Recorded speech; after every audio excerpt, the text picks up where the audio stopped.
आसूदा साहिबा, आप मुझे दिलासा नहीं देंगी क्या?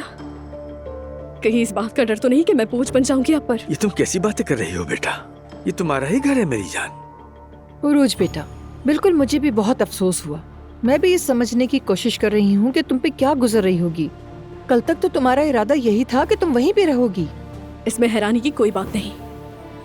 अजलान के जाते ही उन लोगों ने मुझे निकाल दिया। मैं अपने शौहर की वजह से उस घर में थी सिर्फ। ठीक है, अब तुम घर आ गई हो, उन लोगों से जान छूट गई तुम्हारी। वो बाले जान बन गए थे वो। तलाक ले लो और उन्हें उनके हाल पे छोड़ दो। तो क्या तुम अब तलाक लोगी? तलाक नहीं लूंगी, इतनी आसानी से तो नहीं। क्या क्या मतलब है तुम तलाक नहीं लोगी?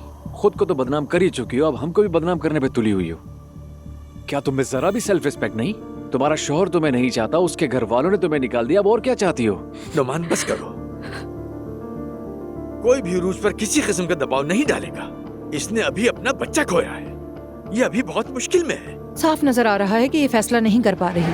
आसूदा साहिबा, मैं अपनी बेटी के साथ हूं। ये यकीनन दुरुस्त रास्ता ढूंढ लेगी। इसका कमरा तैयार करवा दीजिए, सुबह तफसील से बात करेंगे। जाओ बेटे, आराम करो। बाबा जान। कोई बात नहीं मेरी जान, मेरी बेटी।